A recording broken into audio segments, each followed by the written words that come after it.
frequently people confuse phonemic awareness and phonics. Again, phonemic awareness refers to the understanding that the words we hear are made up of small sounds. And when we assess phonemic awareness in kids, we do it without any print present. It has to do with the understanding of sound. One way I could do that with you is to say, give me some words that rhyme with cat. Now, a would-be good reader will say, well, sat or mat. Watch what the kid did. Sliced off the k sound, replaced it with a s or something. And the only way they could do that was to understand that cat had 3 sounds, not 1, which is what the ear hears. When we look at phonics, we're looking at the linkage of the sound with the letter-sound correspondence. And thus it's different from just the sound. But you have to have phonemic awareness, a critical condition for the linking of sound to letters, which is critical for breaking open words you've never seen before, for unlocking new words. In an English language, you cannot read well without phonics, and you can't do phonics well without phonemic awareness.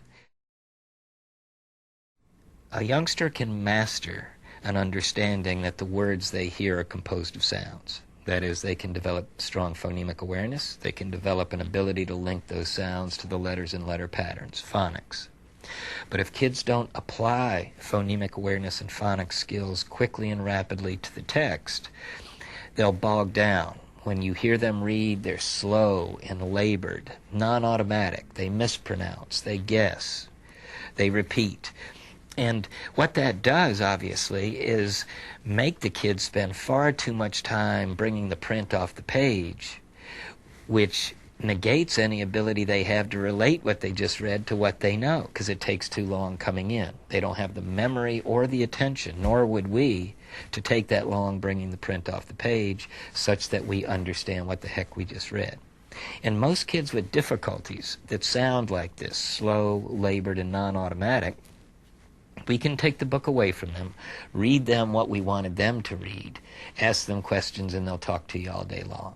If we then ask them to read, and we ask them, who's the main character, or what do you think about this story, how does it relate to your life, they look at you with a 1,000-yard stare.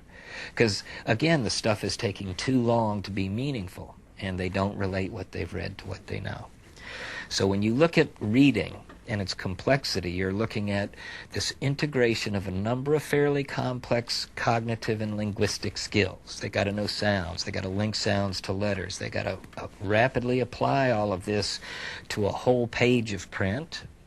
And then as they're reading, they have to structure themselves. They've got to ask questions about what they're reading. They've got to summarize as they go along. They've got to predict what's coming next. All of that goes into comprehension. So when you talk about reading, you're not talking about a skill. You're talking about a constellation of fairly complex abilities or skills in their own right, integrating in a way that brings meaning off the page. And you and I, who love to read, take this for granted. We don't even pay attention to sounds or letters or questions we ask anymore. We read, we relate what we read to what we know, and we get meaning. One of these things that people don't understand is that not being able to read just isn't an academic issue.